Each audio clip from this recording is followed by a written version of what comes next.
Minha vizinha costumava me espiar por cima da cerca quando eu era pequeno. A cerca dela tem 3 metros de altura. Este é um relato contado por um usuário do Reddit. Se te interessou, inscreva-se e assista até o final se tiver coragem. Não percebi que minha nova cliente era minha vizinha até entrar na garagem dela. O nome da rua parecia vagamente familiar quando o li pela primeira vez. Alguns pontos de referência no caminho despertaram algo em mim. Nada sólido, apenas uma sensação espinhosa de reconhecimento que eu não conseguia identificar. Só fez sentido quando eu realmente cerra minha antiga casa de infância, bem ao lado da propriedade do meu cliente. Eu sei que é estranho que tenha demorado tanto, que eu não tinha reconhecido nada quando coloquei o endereço no Google Maps. Mas meu tio me tirou deste bairro tranquilo quando eu tinha 6 anos. Eu mal me lembrava de nada sobre morar nesta rua ou naquela casa. A minha namorada, Ellie, disse que isso não era bem normal. Disse-me gentilmente que provavelmente era meu cérebro bloqueando as coisas de propósito. Fiquei sentado segurando o volante muito tempo depois de estacionar, olhando para a casa da minha infância. Ele se apoiava em uma grande área florestal, com árvores altas pairando bem acima do telhado. O bangalô em si parecia abandonado, janelas quebradas, garrafas vazias espalhadas pela grama amarela morta. Claramente ninguém morava lá há muito tempo. Uma forte pressão se instalou em meu peito. Por um momento, pensei em ir embora. Mas eu só comecei meu negócio de cortar grama há alguns meses. Eu precisava do dinheiro. Essa mulher foi apenas minha terceira cliente até agora. Ela não tinha ligado como os outros. Em vez disso, ela enviou um e-mail. Estou interessado no seu serviço. Trabalho semanal aos domingos? Respondi que domingos eram bons e pedi o endereço. Ela enviou seguida de outra mensagem. Porta aberta aos domingos. Dinheiro na mesa. Ajude-se a beber e a fazer refeições. Pareceu-me estranho que ela tivesse contatado alguém que morava a 1 hora de distância, em vez de uma empresa local, mas ela havia prometido uma gorjeta generosa. Ainda sentado na van, tentei me lembrar do meu antigo vizinho. Idosos, talvez. Os e-mails pareciam assim, mas quando procurei o rosto dela na minha memória, não encontrei nada. Apenas mais uma coisa perdida devido à minha estranha amnésia de infância. Seu gramado estava totalmente coberto de vegetação. Grama na altura do joelho, espessa e irregular. A casa em si era perfeitamente normal. Um lugar elegante de 2 andares com varanda frontal. Bem conservado o suficiente para que o estado do quintal parecesse estranho, quase como uma escolha. Hesitei, pensando se deveria bater ou simplesmente começar o trabalho. No final, comecei a trabalhar. Uma parte de mim ainda não queria conhecê-la. Eu estava adiando. Não conseguia explicar por quê. Enquanto eu cortava a grama, meu olhar continuava se voltando para a cerca que separava a propriedade dela da minha antiga casa. Foi enorme. Facilmente 3 metros de altura. Eu não conseguia acreditar que algo assim tivesse sido aprovado em uma rua suburbana tranquila. Mas não era só o tamanho. Cada vez que olhava para isso, a pressão aumentava atrás dos meus olhos. A sensação de uma memória forçando seu caminho para cima, enquanto algo dentro de mim resistia com a mesma força. O esforço fez minha cabeça latejar. Então, por uma fração de segundo, lembrei-me do cabelo. Fios longos e pretos caindo da cerca do outro lado. Emaranhado e fino. Coberto pela madeira. Agarrado à madeira. Pendurado ali como uma cortina esfarrapada. Eu congelei no meu triciclo de plástico barato. Uma das rodas traseiras estava faltando, então tive que equilibrar meu peso corretamente para mantê-la em pé. É estranho, os pequenos detalhes inúteis que voltam quando todo o resto está perdido. O cabelo se moveu e lentamente acima da borda da cerca, uma testa pálida se ergueu. Havia olhos, branco e nublado. Só os vi por um momento, mas soube imediatamente para quem eles estavam espiando. Meu, só eu. Então houve um som atrás de mim. Talvez uma voz, talvez alguém chamando meu nome. Os olhos desapareceram. A testa desapareceu de vista.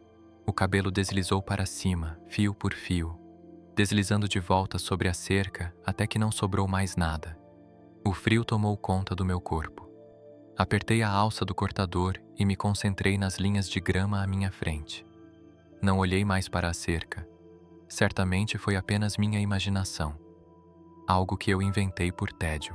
Ninguém conseguia espiar por cima de uma cerca de 3 metros de altura, a menos que estivesse sobre palafitas ou se equilibrando em alguma escada ridícula.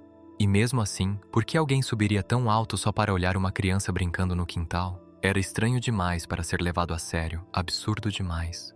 E, no entanto, um mal-estar floresceu no meu peito e recusou-se a acalmar-se. Porque aquela imagem, cabelos caindo sobre a cerca, olhos observando, de repente se tornou uma das lembranças mais claras que tive daquela casa, daquela época. Mais claro do que qualquer outra coisa que eu possa lembrar em mais de uma década. Balancei a cabeça, forcei a imagem a desaparecer e voltei ao trabalho. 1 hora depois, o gramado parecia respeitável novamente. Coloquei meu equipamento de volta na van do meu tio. Então me lembrei do dinheiro. Bati na porta da frente e esperei um pouco. Ela disse para eu entrar, mas parecia errado simplesmente entrar na casa de um estranho. Esperei mais alguns minutos antes de finalmente pegar a alça e entrar. Senhora Ramona, estás em casa? Gritei, lembrando o nome dela pelo endereço de e-mail. Uma das primeiras coisas que notei foi o teto. Estava invulgarmente alto. Isso fez com que o espaço parecesse amplo e aberto, quase cavernoso. Também deixou o tempo incrivelmente frio lá dentro. Arrepios surgiram sobre meus braços. A maior parte do andar térreo era em plano aberto. Então avistei a cozinha imediatamente, onde havia uma mesa de madeira ao lado do balcão. Havia dinheiro disposto ordenadamente em cima dele. Ao lado, uma jarra de vidro cheia do que parecia ser limonada, com cubos de gelo flutuando dentro. Um copo limpo, um sanduíche num prato. Ela disse para me ajudar. Mesmo assim, hesitei. Senti-me parvo por ser cauteloso, mas nem a tinha conhecido. Peguei o dinheiro e quase engasguei quando o contei. 4 notas de $50. Cobrei apenas $60. Ela mencionou uma dica, claro, mas isso foi excessivo. E se ela fosse idosa? E se ela tivesse contado errado? Peguei 100 e deixei os outros 100 na mesa, só por precaução. Foi quando ouvi algo lá em cima.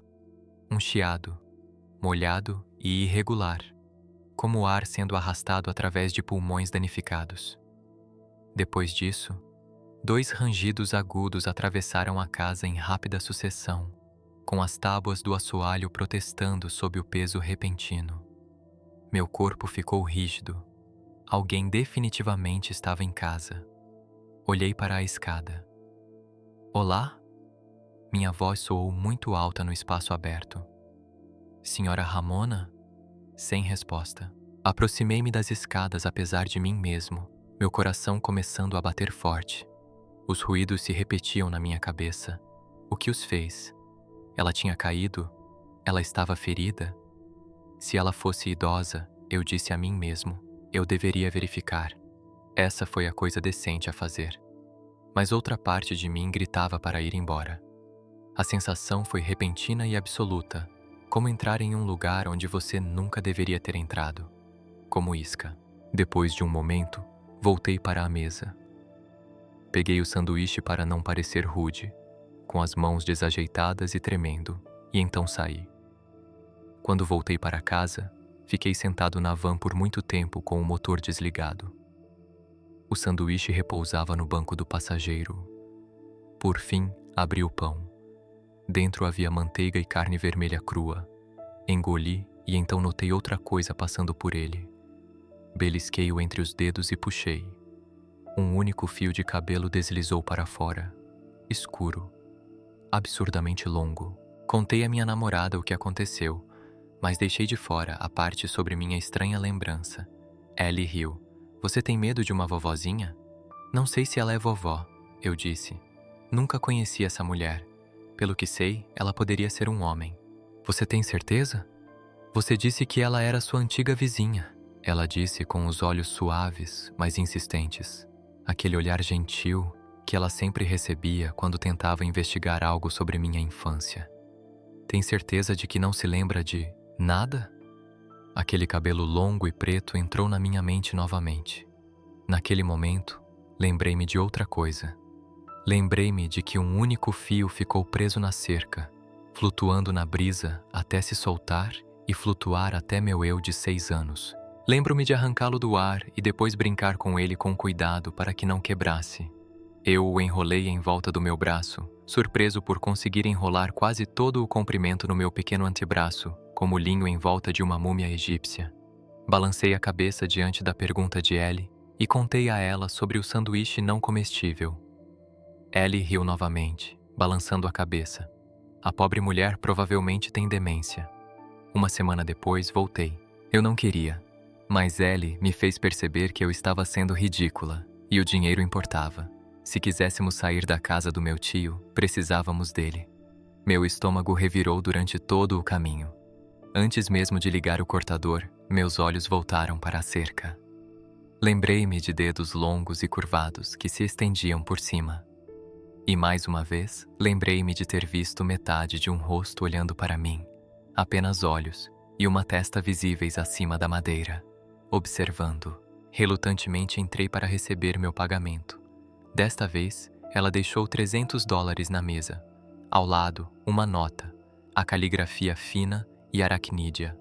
Pegar tudo o dinheiro. Por que não beber? Meu olhar se voltou para a jarra de limonada.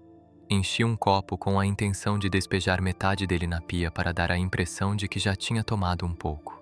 Em vez disso, por algum motivo que não conseguia explicar, tomei um pequeno gole. Estava frio, doce, bom. Depois disso, as memórias retornaram, mais fortes do que nunca. Tive um sonho naquela noite, um sonho sobre comida sendo jogada por cima de uma cerca enorme. Às vezes era um frango assado, ainda quente dentro de um saco plástico, com sucos batendo nas laterais. Outras vezes era uma galinha inteira, crua, com penas ainda grudadas na pele pálida. Às vezes era fruta fresca em um recipiente de plástico rachado. Outras vezes eram maçãs podres e um pedaço grosso de carne vermelha e pesada. Lembrei-me da fome. Lembrei-me de colocar um cobertor sobre os arbustos ao lado da cerca. Um pequeno ninho escondido onde eu poderia me agachar e guardar o que me foi dado. Lembro-me de comer como um animal, devorando tudo o que era comestível antes que alguém pudesse me encontrar. Lembrei-me do meu couro cabeludo coçando constantemente. Piolhos. Multiplicando, mordendo, rastejando, sem que ninguém se preocupe em detê-los. Todo um reino de parasitas vivendo livremente no meu cabelo. Então me lembrei da mão. Ele escorregou pelo estreito vão entre a cerca e os arbustos onde eu estava sentado, com as costas pressionadas contra a madeira, farfalhando os galhos finos. A mão era enorme, mas gentil. Um dedo longo tirou o cabelo emaranhado do meu rosto. A coceira desapareceu. Olhei para cima e não vi nada além do comprimento infinito de um braço fino e cinza desaparecendo sobre a cerca. Lembro-me de envolver minhas mãozinhas naquele dedo enorme e segurá-lo com força, chorando nele. Então me lembrei de uma voz raivosa vinda de algum lugar. O dedo se contorceu suavemente até que eu o soltei, e então a mão desapareceu. O braço retirou-se. Quando olhei para cima, apenas um leve fio de cabelo escuro era visível acima da cerca. Alguém arrancou o cobertor do meu esconderijo. Eles gritaram. Gritou de desgosto. Eu estava sentado em cima de um tesouro de comida. Muito disso estava apodrecendo. Havia moscas. Havia larvas. As mãos agarraram meu braço e me arrastaram para fora dos arbustos e para longe da cerca enorme com tanta força que pensei que o osso iria quebrar. "Pare!" Eu gritei. Na terceira vez que voltei para cortar a grama de Ramona, não hesitei. Algo começou a se esclarecer dentro de mim, como uma imagem lentamente entrando em foco. E eu sabia que precisava falar com ela. Ramona, finalmente. Eu não sabia se as memórias eram totalmente reais, mas as peças estavam se encaixando agora. Encaixando-se no lugar com uma inevitabilidade silenciosa. Eu me senti mais próximo da verdade do que nunca. E em vez de fazer minha cabeça doer, plantou algo determinado dentro de mim. Algo que se recusou a ficar quieto por mais tempo. Pensei que talvez minha vizinha fosse uma vovó doce e velha que às vezes tomava conta de mim. Talvez ela tenha me alimentado. Talvez ela tenha cuidado de mim. Talvez ela tenha lido histórias para mim. Talvez essa tenha sido a única maneira de minhas memórias retornarem, disfarçadas de outra coisa, algo não muito real, mas permeado de verdade. Desta vez, quando liguei o cortador de grama, não desviei o olhar da cerca. Lembrei-me do zumbido, um zumbido baixo e constante, enquanto estava escondido nos arbustos ao lado da cerca. Os gritos dentro de casa sempre diminuíam quando eu ouvia seus zumbidos. Lembro-me de ter sido levantado tão alto que conseguia ver por cima do telhado da minha casa. Lembrei-me de ter sido colocado em um galho de árvore resistente na floresta e de ter recebido uma raposa morta. Lembro-me de morder a carne peluda, sentindo sangue quente escorrer pelas minhas bochechas. Lembro-me de estar sentado em um casulo de calor, bem acima do solo, observando as estrelas piscarem e passarem a existir. Lembro-me de correr para meu esconderijo entre a cerca e os arbustos, tremendo, morrendo de fome, doente de medo. Lembrei-me de alguém me perseguindo. "Henry, volte aqui agora mesmo, seu merdinha", ela gritou. Ela agarrou meu braço e me arrancou. "Mamãe, pare!" Eu chorei. "Não me machuque de novo." Lembrei-me da minha mãe congelando e lembrei-me de algo roçando a nuca, leve e familiar, como longos fios de cabelo. Minha mãe engasgou, olhando para algo acima de nós, com o terror esculpido em seu rosto. Olhei para cima. Então vieram os dedos. Enrolaram-se no corpo da minha mãe e levantaram-na. Para cima, para cima, para cima. Ela estava gritando enquanto ia. Então eu gritei: "Está tudo bem, mamãe. Ela está apenas levando você para ver as estrelas." Houve um estalo ensurdecedor e seus gritos pararam. Vi algo voar pelo céu como um meteoro, desaparecendo na floresta. Mãos fechadas ao meu redor. Eles estavam tão quentes quando me levantaram, gentis, cuidadosos, me envolvendo enquanto eu tremia e me agarrava ao calor. Subi alto o suficiente para ver por cima do telhado da minha casa, assim como todas aquelas outras vezes. Finalmente me lembrei de ter visto o rosto dela. A imagem agora estava nítida, sem borrões, impossível desviar o olhar. Ela estava pálida e magra, com os lábios esticados demais sobre o crânio. Mas os olhos dela, eles estavam escuros, mas eles estavam quentes. "Mamãe gostava de ver as estrelas?" Eu perguntei a ela. Ela cantarolou. Minhas mãos tremeram. Não desliguei o cortador de grama. Caminhei em direção à casa dela com as pernas dormentes, o som do motor desaparecendo em algo distante, quase imperceptível. A porta da frente estava aberta, como sempre. Subi a escada lentamente. Um gemido baixo ecoou de cima, esticando-se e aprofundando-se à medida que avançava. O andar superior era totalmente aberto, largo e inclinado como um amplo sótão. E deitada sobre ela estava uma mulher muito alta.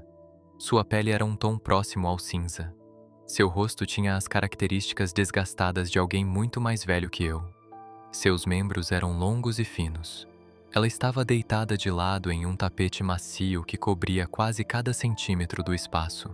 Seu corpo dobrado com cuidado, propositalmente, como se ela tivesse se tornado menor para mim. Os olhos dela encontraram os meus no momento em que entrei. Caí de joelhos e chorei antes que pudesse me conter. Terror, tristeza e tudo o que enterrei por tanto tempo passaram por mim de uma só vez, esmagadores e impiedosos.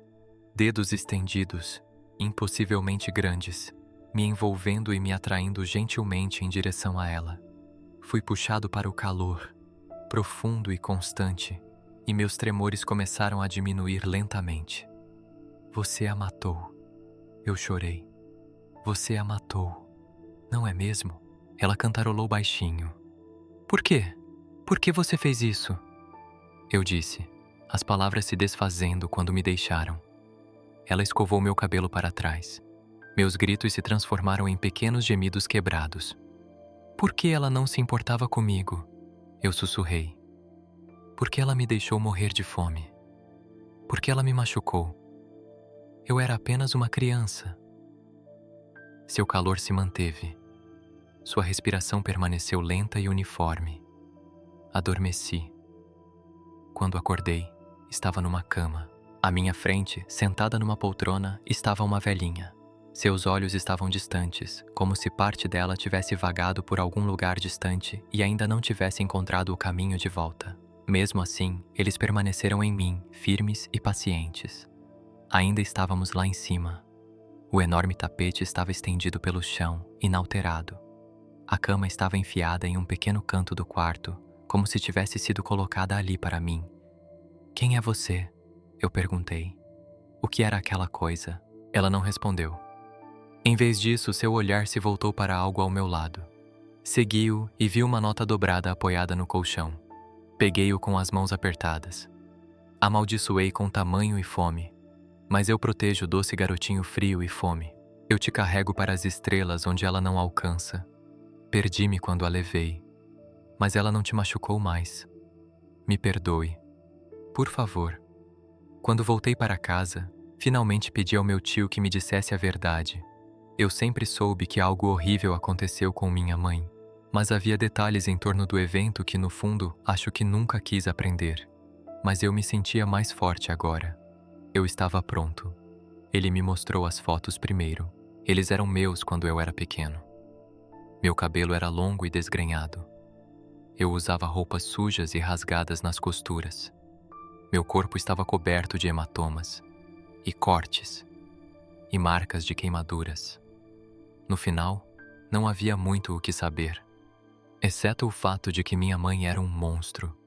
E quando ela foi encontrada na floresta um dia, meio comida, um caso que rapidamente seria declarado como um ataque animal, as pessoas chamaram isso de karma depois que souberam o que ela fez comigo. Continuei visitando Ramona. Escovei o cabelo dela e cuidei dela quando ela era uma vovozinha. Deitei-me e ouvia cantarolar quando ela era outra coisa. Anotei tudo isso porque, diferentemente da minha mãe, Ramona merece ser lembrada. Eu nunca poderia contar a ninguém sobre ela. Eles a teriam machucado ou matado. Mas eu precisava que alguém soubesse. Ramona pode ter sido uma fera, mas não foi culpa dela. Mesmo quando ela perdeu o controle, tudo se resumiu a um instinto de proteção. Quando ela estava morrendo, adormeci segurando sua mão grande. E quando acordei, não havia nada. Ela tinha ido embora. Mesmo que ela não more mais lá, mesmo que a casa não esteja mais ocupada, eu ainda volto para cortar a grama dela. E às vezes, quando o gramado está pronto, eu fico até a noite a engolir o céu. Quando me concentro nas constelações, quase parece que estou subindo, lentamente, acima do telhado da casa. Obrigado por assistir até aqui. Se gostou, curta e se inscreva. Isso me ajuda muito. Obrigado e até a próxima.